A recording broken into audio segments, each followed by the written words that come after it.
Welcome बच्चों। और आज के इस वीडियो लेक्चर में हम हैं लॉज ऑफ मोशन चैप्टर से लेक्चर नंबर 7 पर। टॉपिक हमारा आज होने वाला है फ्रिक्शन, और ये फ्रिक्शन का है पार्ट 2। आज के लेक्चर में हम देखेंगे कि किस तरीके से फ्रिक्शन के क्वेश्चंस को सॉल्व किया जाता है और कुछ इंपॉर्टेंट टॉपिक्स। आपको याद होगा कि we have already done topic number 1, 2, 3 and 4, जहां पर हमने नॉर्मल रिएक्शन से रिलेटेड कुछ कॉन्सेप्ट्स को सीखा था कुछ एग्जाम्पल्स की हेल्प से। तो आज हम करने वाले हैं टॉपिक नंबर 5 से स्टार्ट। बट आज की क्लास स्टार्ट करने से पहले आपको फ्रिक्शन के बेसिक कॉन्सेप्ट्स पता होना बहुत जरूरी है, और ये सारे बेसिक कॉन्सेप्ट्स मैंने डिस्कस किए थे फ्रिक्शन की क्लास पार्ट 1 में। अगर आपने ये सारे कॉन्सेप्ट्स देखे हैं तो आपको आइडिया हो गया होगा अब तक कि what is static friction, what is limiting friction and what is kinetic friction. और अगर आपको ये बिल्कुल भी नहीं पता है तो आपके लिए आज की क्लास बड़ी मुश्किल होने वाली है। तो इससे अच्छा होगा कि आप पहले फ्रिक्शन के बेसिक कॉन्सेप्ट्स को जानें, और इसको जानने के लिए आपको क्या करना है, आपको सिर्फ ऊपर लिखना है laws of motion friction part 1 physics सीखो। फिजिक्स सीखो के आगे अगर आप आसिफ सर लिख देंगे तो you will get directly to the video जो मैंने पार्ट 1 में बनाई हुई है। ओके, तो वहां से आप पार्ट 1 करके फिर पार्ट 2 पर आइए और फिर ये वाला लेक्चर स्टार्ट कीजिए। तो अभी हम स्टार्ट करते हैं आज का लेक्चर। तो लास्ट लेक्चर में जैसे कि हमने देख लिया कि स्टैटिक फ्रिक्शन का फॉर्मूला क्या है, अप्लाइड फोर्स के इक्वल ही होती है, उसका कोई फॉर्मूला नहीं है, बस वो अप्लाइड फोर्स के इक्वल होती है। लिमिटिंग फ्रिक्शन का फॉर्मूला म्यू एस एन होता है और काइनेटिक फ्रिक्शन का फॉर्मूला म्यू के एन होता है। एंड जब ऑब्जेक्ट स्टैटिक फ्रिक्शन वाली कंडीशन में होता है तो वो रेस्ट पर होता है। जब लिमिटिंग फ्रिक्शन लग रहा होता है तब भी ऑब्जेक्ट रेस्ट पर ही होता है, लेकिन it is about to move, वो मोशन स्टार्ट करने ही वाला है। और जब काइनेटिक फ्रिक्शन लग रहा होता है तो मोशन ऑलरेडी हो रहा होता है उस टाइम पर। ओके, और आज की क्लास को हम एंड करेंगे एक नए टॉपिक के साथ फ्रिक्शन में ही, and that is rolling friction. तो रोलिंग फ्रिक्शन क्या होता है आज हम ये भी चेक करने वाले हैं। Rolling friction. So let's start with the topic number 5। आपको याद होगा we have already done topic number 1, 2, 3 and 4। और वो सारे टॉपिक्स क्या थे, वो सारे टॉपिक्स थे एग्जांपल्स जो हमने किए थे to understand the concept of normal reaction.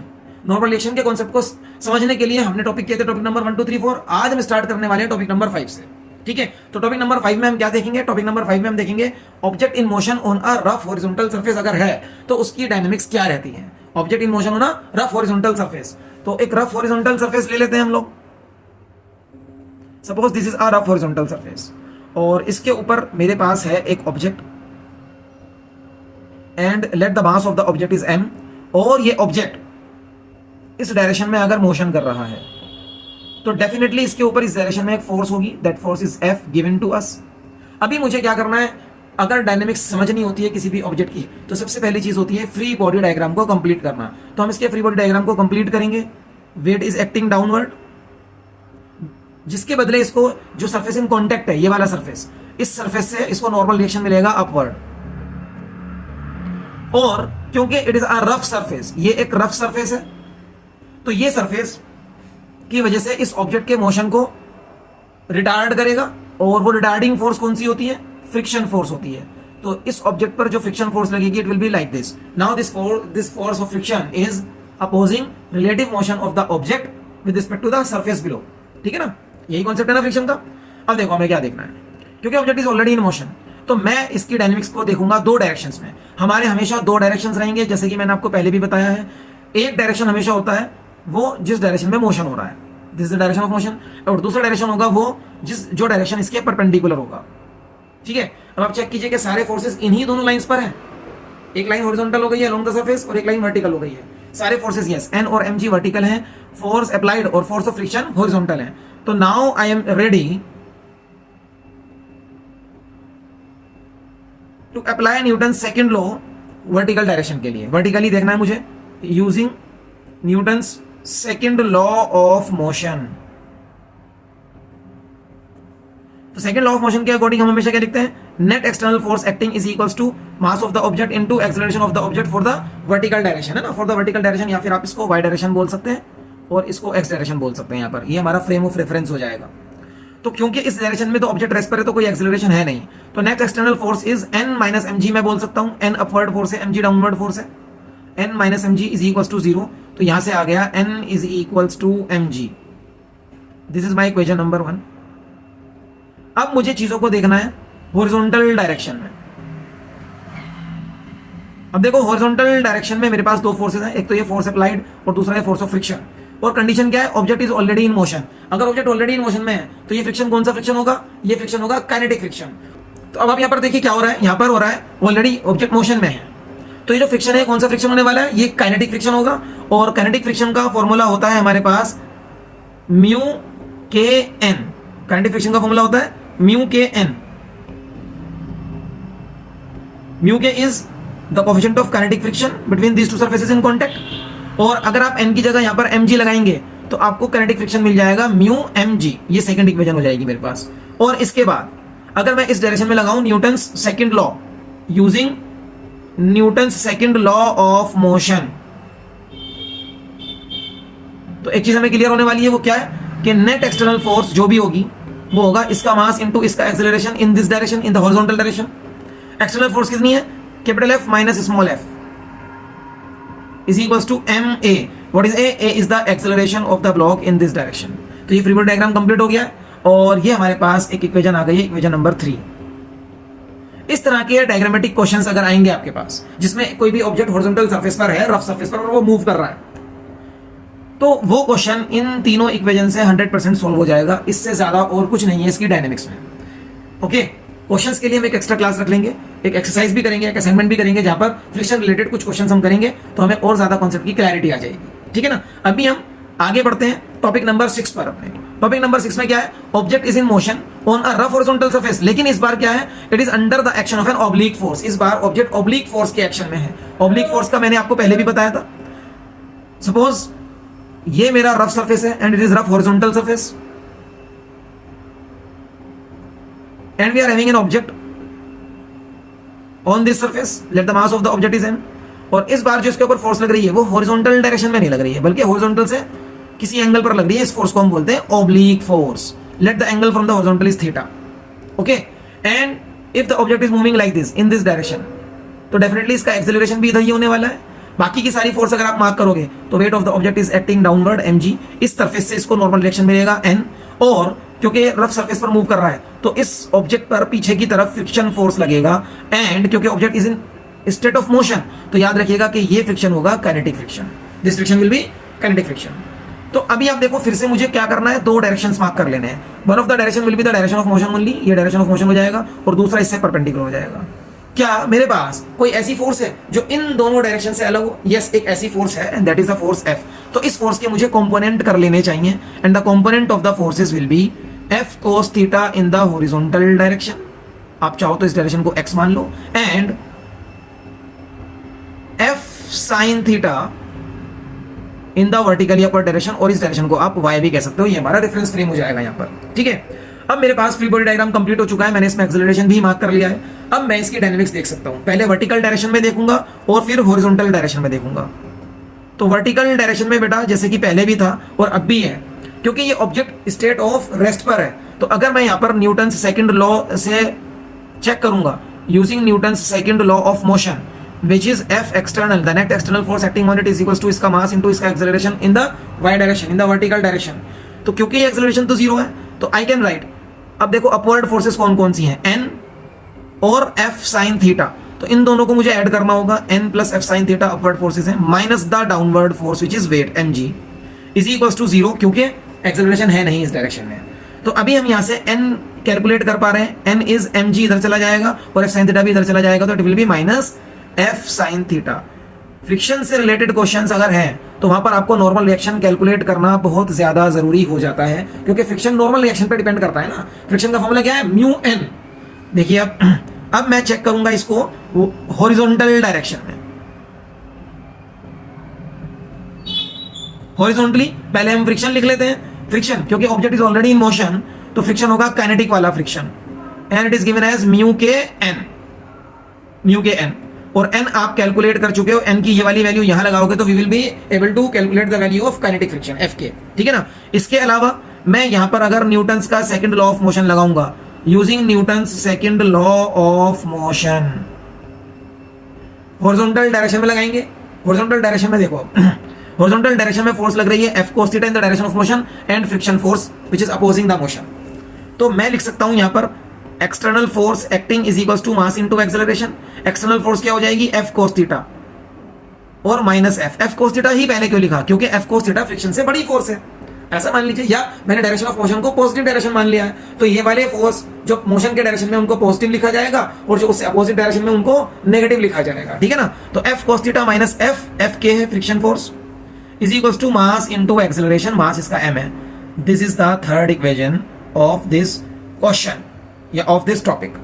इस टॉपिक में कुछ भी पूछा है, इस जैसे क्वेश्चन में कुछ भी पूछा है, वो इन तीनों इक्वेशन से इजीली सॉल्व हो जाएगा। इससे ज्यादा कुछ भी नहीं है इसके डायनेमिक्स में, ठीक है। तो कभी भी अगर आपको ऐसा ऑब्जेक्ट मिल जाए जो एक रफ सरफेस पर, हॉरिजॉन्टल सरफेस पर इस तरह की फोर्स से आगे बढ़ रहा है, तो आपको उस क्वेश्चन को ऐसे ही अटेम्प्ट करना है, ठीक है। एक चीज और है यहाँ पर, आप ध्यान से देखो कि इस बार नॉर्मल रिएक्शन कितना है, mg minus F sine theta, और पिछले वाले केस में कितना था, mg। तो क्या इस बार नॉर्मल रिएक्शन कम हुआ है? यस, mg में से कुछ सब्ट्रैक्ट हुआ है ना, एफ साइन थीटा। तो क्या इस बार फोर्स ऑफ फ्रिक्शन, जो काइनेटिक फ्रिक्शन लग रहा है, वो भी कम होगा? यस, डेफिनेटली कम होगा, क्योंकि नॉर्मल रिएक्शन कम हो चुका है। नॉर्मल फ्रिक्शन कम हो जाएगा तो फोर्स ऑफ फ्रिक्शन भी कम हो जाएगा। तो इस बार यहां पर कम फ्रिक्शन लगेगा इस ऑब्जेक्ट को मूव कराने के लिए। It means under the action of an oblique force, अगर वो ऑब्लिक फोर्स हॉरिजॉन्टल से अपवर्ड डायरेक्शन में है, तो वो नॉर्मल रिएक्शन को कुछ कम कर देती है।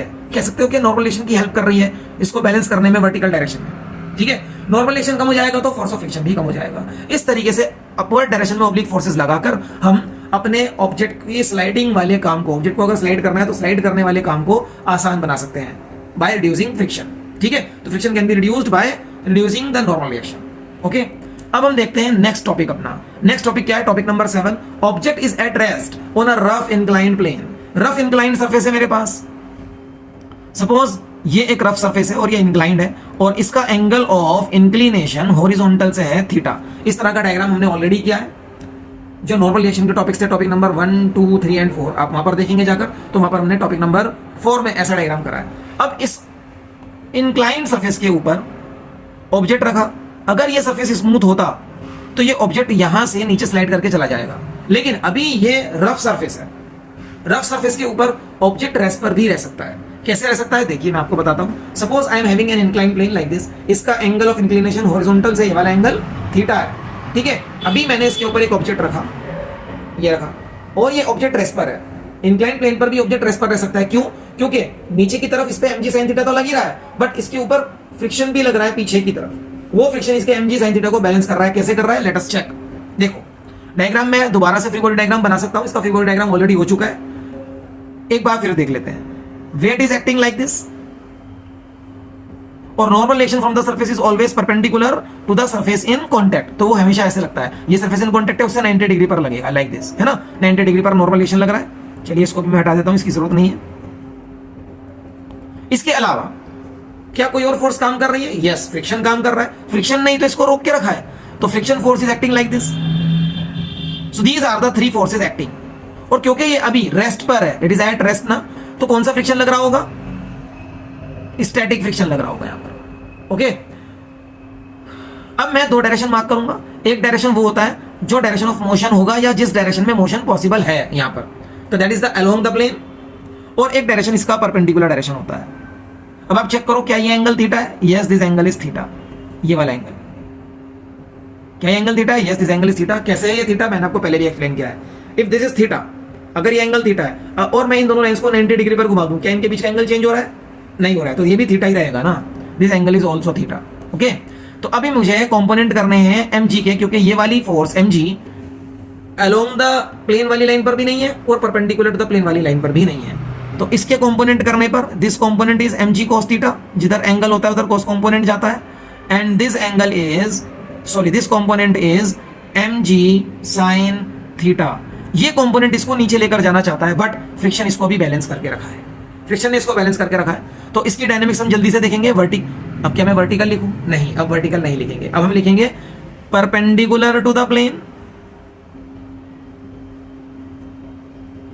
परपेंडिकुलर टू द प्लेन, इस डायरेक्शन में आप अगर लगाएंगे Newton second law, using Newton second law of motion, using Newton second law of motion,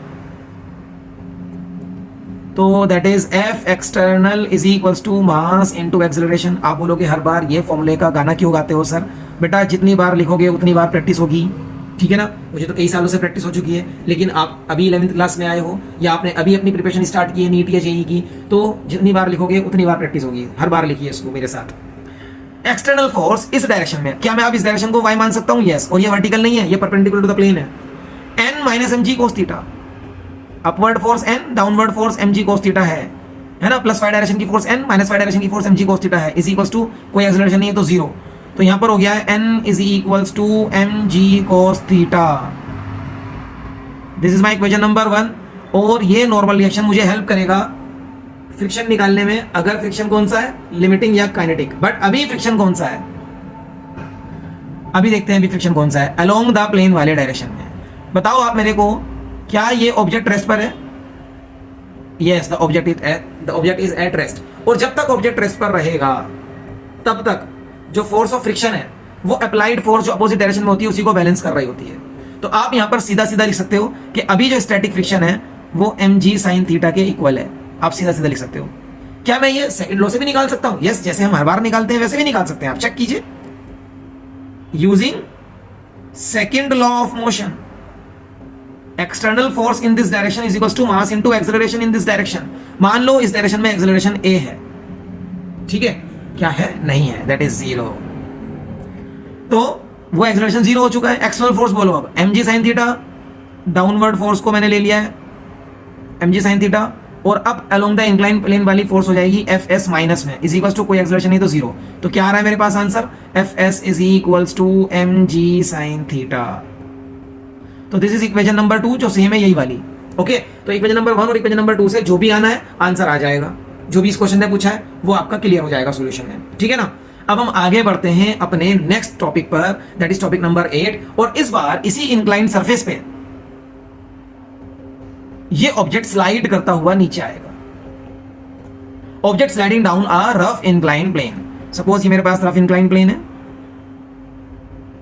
and this object of mass m kept over it. जल्दी से इसका फ्री बॉडी डायग्राम कंप्लीट कर देता हूं क्योंकि फ्री बॉडी डायग्राम तो बिल्कुल same रहेगा जैसे लास्ट वाला है। mg is the force acting vertically downward, normal reaction इसको n मिला और फ्रिक्शन इसका पीछे लग रहा होगा, लेकिन इस बार ये क्या कर रहा है, स्लाइड कर रहा है, मोशन में है। तो कौन सा फ्रिक्शन लगेगा, Fk लगेगा। इस बार Fk लगेगा, नॉट इट, इस बार Fk लगेगा क्योंकि object is sliding, is in motion. दो कौन से डायरेक्शंस लेने हैं, एक अलोंग द प्लेन लेना है, एक परपेंडिकुलर टू द प्लेन लेना है। जो फोर्स इन डायरेक्शंस पर ना आए, ये एंगल थीटा होगा, उसको आप कर लोगे कंपोनेंट। तो mg के component, this component will be mg cos theta and this component will be mg sin theta, बिल्कुल ठीक वैसे ही जैसे अभी अभी पिछले टॉपिक में किया है। तो फ्री बॉडी डायग्राम में हम टाइम वेस्ट नहीं करेंगे। Now it is sliding down, तो इस बार एक्सेलरेशन है नीचे की तरफ। Now the free body diagram is complete. अब फ्री बॉडी डायग्राम कंप्लीट करने के बाद आप इसकी डायनामिक्स वाली इक्वेशन इजीली लिख सकते हो। तो let's write the equations. Equations देखते हैं। एक डायरेक्शन हो जाएगा मेरा परपेंडिकुलर टू द प्लेन, जो इंक्लाइन प्लेन है। क्या मैं इस डायरेक्शन को y लिख सकता हूँ? यस लिख सकता हूँ। और दूसरा डायरेक्शन हो जाएगा मेरा x। क्या मैं इस डायरेक्शन को x लिख सकता हूँ? यस लिख सकता हूँ। इस बार इसको मैं पॉजिटिव इधर लिखूंगा, ठीक है। तो perpendicular to the plane using Newton second law of motion which is F external force acting is equals to mass into acceleration. तो एक्सटर्नल फोर्स क्या हो जाएगी, n माइनस mg cos थीटा।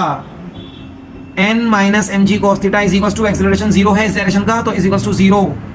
n आ गया mg cos थीटा। अब ये n क्या मेरा इस केस में फ्रिक्शन फोर्स फाइंड आउट करने के लिए हेल्पफुल होगा? लास्ट केस में तो नहीं था क्योंकि लास्ट केस में friction force was exactly equal to the applied force, क्योंकि वहां पर रेस्ट था। बट इस बार क्या रेस्ट है? नहीं, इस बार object is in motion, it is sliding down, it is sliding down. तो स्लाइडिंग डाउन कर रहा है तो मोशन में है, तो हॉरिजॉन्टल डायरेक्शन लिखूं क्या अलोंग द प्लेन लिखूं? बोलिए जल्दी। Along the plane, along the plane लिखेंगे इस वाले डायरेक्शन को। अलोंग द प्लेन ये वाला डायरेक्शन मैंने पॉजिटिव माना है, डाउन द प्लेन वाले डायरेक्शन को पॉजिटिव ले लिया है। तो क्या मैं फ्रिक्शन फोर्स को लिख सकता हूं यहां पर Fk is equals to mu K n, क्योंकि वो काइनेटिक है। n की वैल्यू यहां से उठा के यहां लगाओगे, फ्रिक्शन कैलकुलेट हो जाएगा। This is equation number 2। अब मुझे लगाना है सेकंड लॉ इसी डायरेक्शन में, using second law of motion, Newton second law of motion. इस डायरेक्शन में total external force is equals to mass into इस डायरेक्शन का एक्सेलरेशन, वो है a। इस बार जीरो नहीं है। अब देखिए आगे इस डायरेक्शन में लगने वाली फोर्स mg डाउनवर्ड है, along the plane downward mg sin theta, minus f K upward force है along the plane f K, is equals to ma। ये हो जाएगी मेरी थर्ड इक्वेशन। अगर आपको इस इक्वेशन में Fk की वैल्यू चाहिए तो वो इक्वेशन नंबर 2 से आएगी, है ना। This is third equation.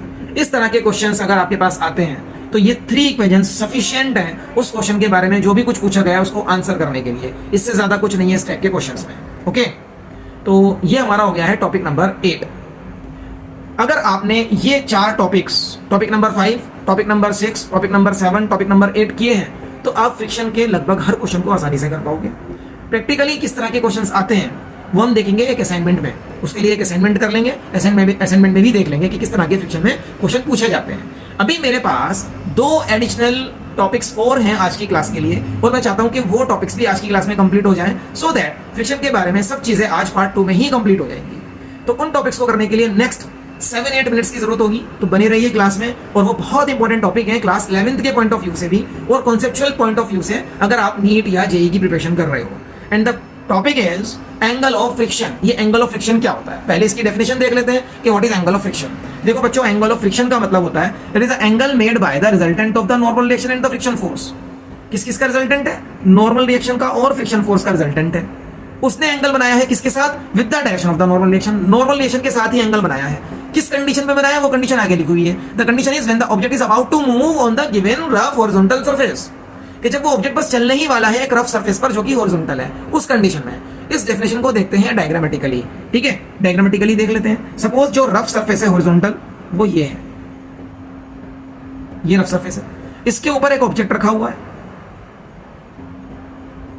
And it is about to move. किस डायरेक्शन में? इस डायरेक्शन में it is about to move. तो इस डायरेक्शन में कोई फोर्स लग रही होगी जो इसको मूव कराना चाहती है। ठीक है, इस डायरेक्शन में it is about to move. तो फ्रिक्शन किधर लग रहा होगा? फ्रिक्शन इधर लग रहा होगा। और कौन सा फ्रिक्शन होगा बेटा? ये होगा लिमिटिंग फ्रिक्शन एफ मैक्स, क्योंकि it is about to move, बस स्टार्ट होने ही वाला है मोशन। इसके अलावा weight will be acting like this mg, और normal reaction will be acting like this n। अब आपको क्या करना है? देखो, according to the definition resultant of normal reaction और फ्रिक्शन फोर्स बना लेना है। तो इनका रिजल्टेंट किधर होगा? Parallelogram law of vector addition के अकॉर्डिंग ये मैंने पैरेललोग्राम कंप्लीट कर लिया, और इस पैरेललोग्राम का ये वाला डायगोनल नॉर्मल रिएक्शन और फ्रिक्शन फोर्स का रिजल्टेंट बनाएगा। ठीक है, and let this angle is theta. यही वो एंगल है जो डेफिनेशन में बोला गया, it is angle made by resultant of the normal reaction and the friction force. देखो, इन दोनों का रिजल्टेंट ये रहा with the direction of the normal reaction. Normal reaction के डायरेक्शन से इसने एंगल बनाया है। कौन सी कंडीशन में बनाया है? जब मोशन स्टार्ट होने वाला है तब। तो क्या हम इस एंगल को कैलकुलेट कर सकते हैं? यस, कैलकुलेट कर सकते हैं। पहले आप देखो, अगर मैं इस रिजल्टेंट के कंपोनेंट्स लूं तो वो कंपोनेंट्स क्या होंगे? आर का कंपोनेंट इस डायरेक्शन में वो नॉर्मल रिएक्शन ही तो है, और उसको आप क्या लिखोगे? आर कोस थीटा लिखोगे। ठीक है ना, क्योंकि आर किसका रिजल्टेंट है? एन और एफ मैक्स का। तो आर का ये वाला कंपोनेंट एन है और इसको आप आर कोस थीटा लिख सकते हो, और आर का इस डायरेक्शन वाला कंपोनेंट एफ मैक्स ही है ना, और इसको आप क्या लिख सकते हो? एफ मैक्स को आर साइन थीटा लिख सकते हो। ठीक है, बस ये दोनों चीजें मैं अब नीचे लिखूंगा और ये टॉपिक कंप्लीट होने वाला है। देखिए, मैं लिख सकता हूं F max R sine theta है और एन आर कोस थीटा है। अब मैं इन दोनों इक्वेशन नंबर 1 और इक्वेशन नंबर 2 को डिवाइड करूंगा, और डिवाइड करते ही मुझे आएगा एक answer, F max upon N is equals to R से आर कैंसिल हो जाएगा, साइन अपॉन कोस हो जाएगा tan theta. Sine upon cos क्या हो जाएगा? टेन थीटा हो जाएगा ना। एफ मैक्स को हम लिख सकते हैं mu S N upon N is equals to tan theta. Normal relation will cancel out, so finally I am having a result, और वो रिजल्ट है mu S is equals to tan theta.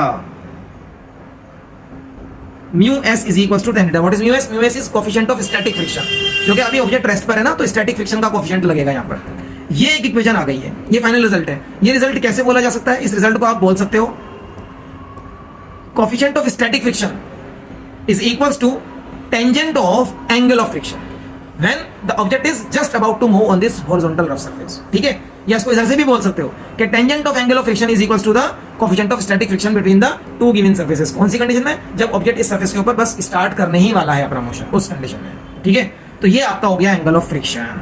This is angle of friction. अब last topic जो आज का मेरा है that is angle of repose. Angle of repose क्या है? इसकी भी डेफिनेशन देख लेते हैं कि एंगल ऑफ रिपोज है it is a maximum angle of inclination that an incline plane makes.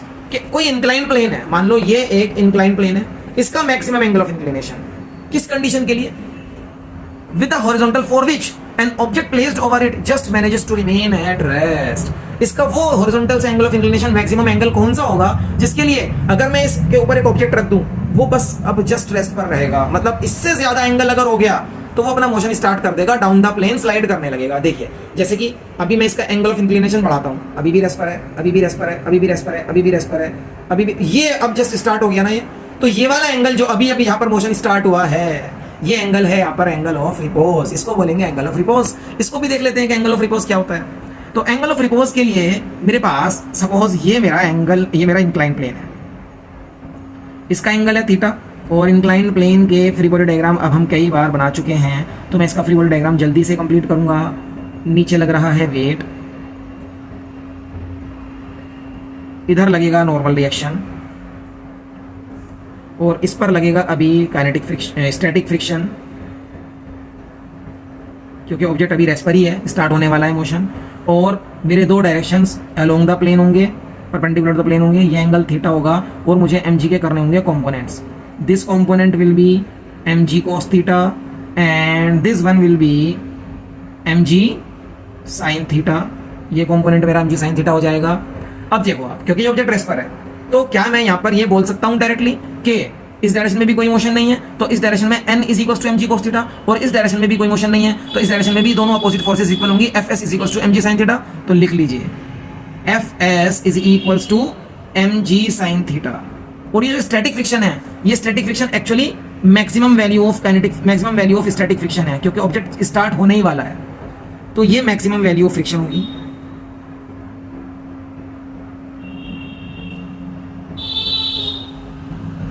This is maximum value of friction,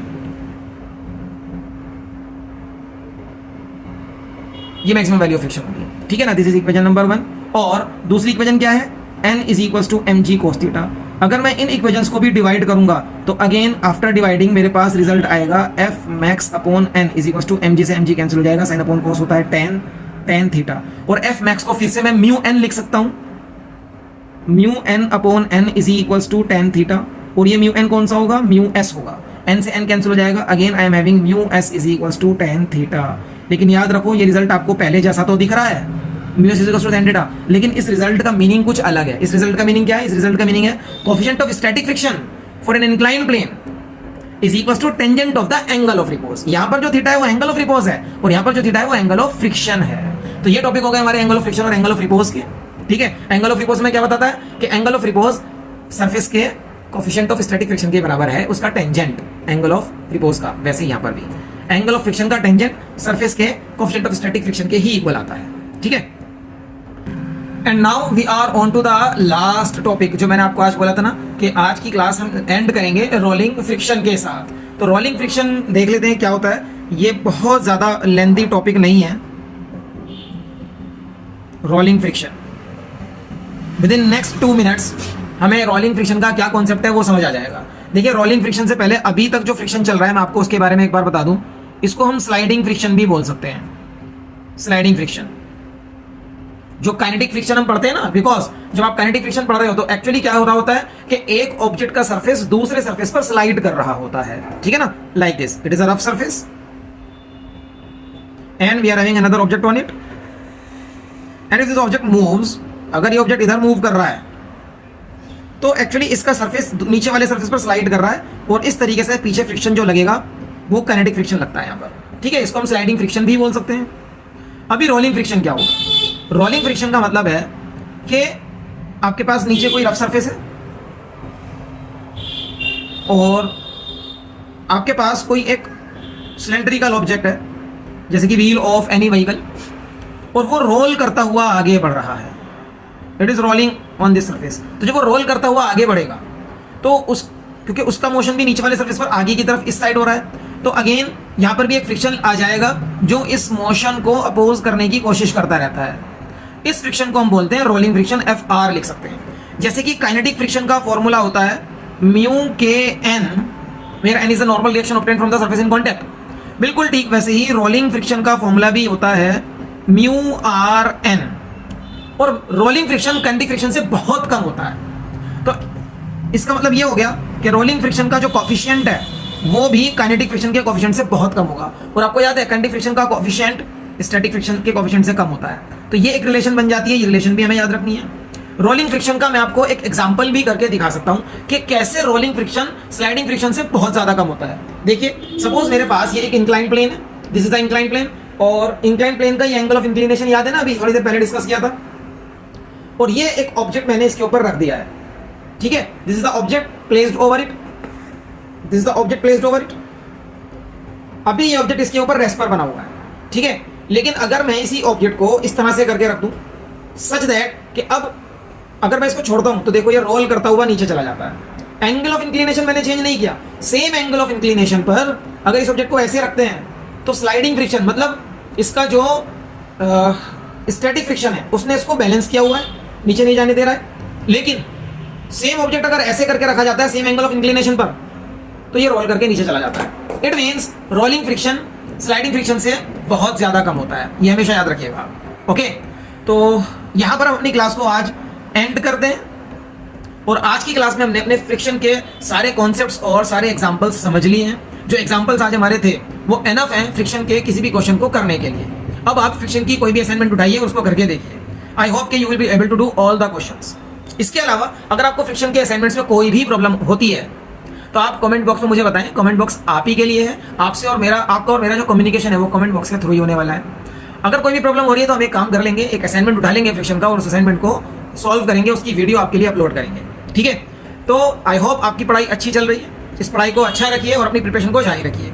मिलेंगे नेक्स्ट क्लास में नेक्स्ट टॉपिक के, और नेक्स्ट टॉपिक हमारा होने वाला है tension in the strings. Strings से बंधे ऑब्जेक्ट्स किस तरीके से स्ट्रिंग के अंदर फोर्स क्रिएट करते हैं, वो कॉन्सेप्ट हम समझेंगे अपनी नेक्स्ट वीडियो में। So see you in the next video.